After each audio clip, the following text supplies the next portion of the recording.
ಶಾಲಾ ಮಕ್ಕಳ ಬಗ್ಗೆ ತುಂಬಾ ಜಾಗೃತರಾಗಿರಬೇಕಾಗಿದೆ ಕೊರೋನಾ ವಿಚಾರದಲ್ಲಿ. ಹಾಗಾಗಿ ಮಕ್ಕಳ ಬಗ್ಗೆ ಸ್ವಲ್ಪ ಕಾಳಜಿಯನ್ನು ವಹಿಸುವಂತ ಅಗತ್ಯತೆ ಇದೆ. ಈಗ ಸ್ಕೂಲ್ ಮಕ್ಕಳ ಮೇಲೆ ನಿಗಾಕ್ಕೆ ಸಭೆಯಲ್ಲಿ ಪ್ರಸ್ತಾಪವನ್ನ ಇಟ್ಟಿದ್ದಾರೆ. ಮಕ್ಕಳಿಗೆ ಜ್ವರ, ಶೀತ, ಕೆಮ್ಮು ಲಕ್ಷಣವಿದ್ರೆ ಐಸೋಲೇಷನ್ಗೆ ಪ್ರಸ್ತಾಪವನ್ನ ಇಟ್ಟಿದ್ದಾರೆ. ಆರೋಗ್ಯ ಇಲಾಖೆಯಿಂದ ಶಾಲೆಗಳಿಗೆ ಈಗ ಶೀಘ್ರವೇ ಸೂಚನೆ ಕೂಡ ಹೋಗುತ್ತೆ. ಒಬ್ಬರಿಂದ ಒಬ್ಬರಿಗೆ ಹರಡೋದ್ರಿಂದ ಶಾಲಾ ಮಕ್ಕಳ ಮೇಲೆ ನಿಗಾ ಇಡೋದಕ್ಕೆ ಸೂಚನೆಯನ್ನ ಕೊಟ್ಟಿದ್ದಾರೆ. ಜ್ವರ, ಶೀತ, ಕೆಮ್ಮು ಇವೆಲ್ಲ ಲಕ್ಷಣಗಳಿರುವಂತ ಮಕ್ಕಳನ್ನ ಶಾಲೆಗೆ ಕಳುಹಿಸದಂತೆ ಪೋಷಕರಿಗೆ ಒಂದು ಸೂಚನೆ ಅಂತೂ ಕೊಡ್ತಾರೆ. ಬರಕ್ಕೆ ಹೋಗಬೇಡಿ, ನಿಮ್ಮ ಜಾಗೃತಿಯಲ್ಲಿರಿ, ಇನ್ನೊಂದು ಮಗುವಿಗೂ ಕೂಡ ಅದು ಹರಡುತ್ತೆ ಅಂತ ಹೇಳಿ. ಟೆಸ್ಟಿಂಗ್ ಅಂತೂ ಮಾಡಲ್ಲ ಮೋಸ್ಟ್ಲಿ.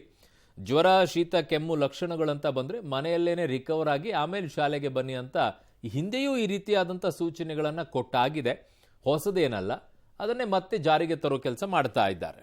ನನ್ನ ಸಹೋದ್ಯೋಗಿ ಲೋಕೇಶ್ ಕೊಡಗದಾಲ ಈಗ ನನ್ನೊಂದಿಗೆ ನೇರ ಸಂಪರ್ಕಕ್ಕೆ ಸಿಗ್ತಾ ಇದ್ದಾರೆ. ಲೋಕೇಶ್, ಸಭೆಯಲ್ಲಿ ಪ್ರಮುಖವಾಗಿರುವಂಥ ನಿರ್ಣಯವನ್ನ ತೆಗೆದುಕೊಳ್ತಾ ಇದ್ದಾರೆ ಅಂತ ಅನಿಸ್ತಾ ಇದೆ. ಈಗ ಶಾಲಾ ಮಕ್ಕಳ ವಿಚಾರದಲ್ಲೂ ಕೂಡ ಹೊಸದೇನಲ್ಲ, ಹಿಂದೆಯೂ ಕೂಡ ಈ ಆದೇಶ ಬಂದಾಗಿತ್ತು.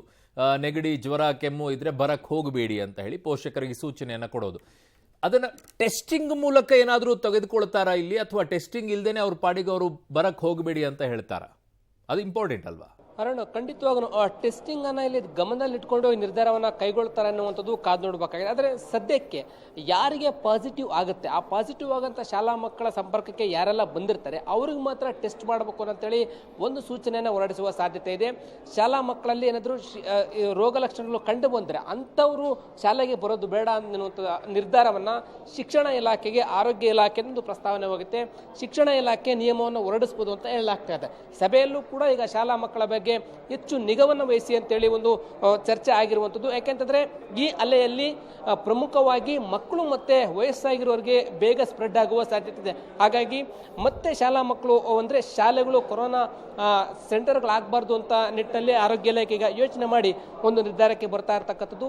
ಶಾಲಾ ಮಕ್ಕಳ ಬಗ್ಗೆ ನಿಗಾ ವಹಿಸಿರುವ ವಿಚಾರವಾಗಿ ಶಾಲಾ ಮಕ್ಕಳಿಗೆ ವಿಚಾರವಾಗಿ ಒಂದಷ್ಟು ನಿಯಮಗಳನ್ನು ಜಾರಿ ಮಾಡಿ ಶಿಕ್ಷಣ ಇಲಾಖೆ ಗಮನಕ್ಕೆ ತರ್ತಾರೆ. ತದನಂತರ ಶಿಕ್ಷಣ ಇಲಾಖೆ ಆಯಾ ಶಾಲೆಗಳಿಗೆ ಸೂಚನೆ ಕೊಡುವಂಥದ್ದು. ಬಲವಂತವಾಗಿ ಮಕ್ಕಳನ್ನ ಶಾಲೆಗೆ ಕರೆಸ್ಕೊಳ್ಳೋದು ಬೇಡ, ರೋಗ ಲಕ್ಷಣಗಳಿದ್ರೆ ಶಾಲೆಗೆ ಬರೋದೇ ಬೇಡ ಅನ್ನುವಂಥ ನಿಯಮವನ್ನು ಜಾರಿ ಮಾಡಿ ಅನ್ನುವಂಥ ಸೂಚನೆ ಸಿಗುವ ಸಾಧ್ಯತೆ ಇದೆ. ಅರುಣ್, ಓಕೆ ಲೋಕೇಶ್, ನಿಮ್ಮೆಲ್ಲ ಮಾಹಿತಿಗೆ ಧನ್ಯವಾದಗಳು. ಸ್ಕೂಲ್ ಮಕ್ಕಳ ಮೇಲೆ ನಿಗಾನ ಇಡೋಕೆ ಸಭೆಯಲ್ಲಿ ಪ್ರಸ್ತಾಪವನ್ನ ಇಟ್ಟಿದ್ದಾರೆ. ಅದೇನು ತಪ್ಪಲ್ಲ. ಶಾಲೆಗಳಿಗೆ ಬರುವಂಥ ಮಕ್ಕಳಿಗೆ ಬೇಗ ಸ್ಪ್ರೆಡ್ ಆಗಿಬಿಡುತ್ತೆ. ಕಾರಣ ಅಲ್ಲಿ ಯಾವುದೇ ರೀತಿಯಾಗಿ ಡಿಸ್ಟೆನ್ಸ್ ಅನ್ನು ಮೇಂಟೈನ್ ಮಾಡೋಕ್ಕಾಗೋದಿಲ್ಲ. ಮಕ್ಕಳಂದ್ರೆ ಆಟ ಆಡ್ತಿರ್ತಾರೆ, ಊಟ ಮಾಡಿಕೊಂಡು ಜೊತೆಯಲ್ಲಿರ್ತಾರೆ. ಸೊ ಹಾಗಾಗಿ ಆ ಡಿಸ್ಟೆನ್ಸ್ ಮೇಂಟೈನ್ ಮಾಡೋಕ್ಕಾಗೋದಿಲ್ಲ. ಕಾರಣಕ್ಕೋಸ್ಕರ ಜ್ವರ, ಶೀತ, ನೆಗಡಿ ಈ ರೀತಿಯಾಗಿ ಕೆಮ್ಮುಗಳೇನಾದರೂ ಇದ್ರೆ ಮಕ್ಕಳಿಗೆ ದಯವಿಟ್ಟು ಅವ್ರನ್ನ ಕಳ್ಸಕ್ಕೆ ಹೋಗಬೇಡಿ ಅಂತ ಪೋಷಕರಿಗೆ ಸೂಚನೆಯನ್ನು ಕೊಡ್ತಾರೆ ಆಯಾ ಶಾಲೆಗಳ ಮೂಲಕವಾಗಿ. ಕಾರಣ ಈಗ ಅವರವ್ರದ್ದೇ ಒಂದಿಷ್ಟು ಗ್ರೂಪ್ಗಳಿರುತ್ತೆ ಕ್ಲಾಸ್ ವೈಸ್. ಆ ಕ್ಲಾಸ್ಗಳಿಗೆ ಇನ್ಫಾರ್ಮೇಷನನ್ನು ಪೋಷಕರಿಗೆ ಕಳುಹಿಸ್ತಾರೆ. ಆ ಥರ ಇದ್ದರೆ ಕಳುಹಿಸಬೇಡಿ ಅಂತ ಹೇಳಿ. ಸಹಜವಾಗಿ ಪೋಷಕರ ಜವಾಬ್ದಾರಿ ಕೂಡ ಅದು. ಕಾರಣ ತಮ್ಮ ಮಕ್ಕಳಿಗೆ ಬಂದಾಗ ಅದು ಇನ್ನೊಂದು ಮಗುವಿಗೂ ಕೂಡ ಹರಡಬಾರ್ದಲ್ವಾ. ಸೊ ಹಾಗಾಗಿ ಆ ನಿಟ್ಟಿನಲ್ಲಿ ಒಂದಿಷ್ಟು ಎಚ್ಚರಿಕೆಯನ್ನು ತೆಗೆದುಕೊಳ್ಬೇಕಾಗಿದೆ. ಮಾಸ್ಕನ್ನು ಮಕ್ಕಳಿಗೆ ದಯವಿಟ್ಟು ಹಾಕಿ ಕಳುಹಿಸಿ. ಬಟ್ ಪಾಲನೆ ಮಾಡ್ತಾರಿಲ್ಲೋ ಗೊತ್ತಿಲ್ಲ, ಬಟ್ ಅದನ್ನು ಹೇಳಿಕೊಡಿ ಮಕ್ಕಳಿಗೆ ಮಾಸ್ಕ್ ಹಾಕ್ಕೊಂಡು ಹೋಗೋದನ್ನು.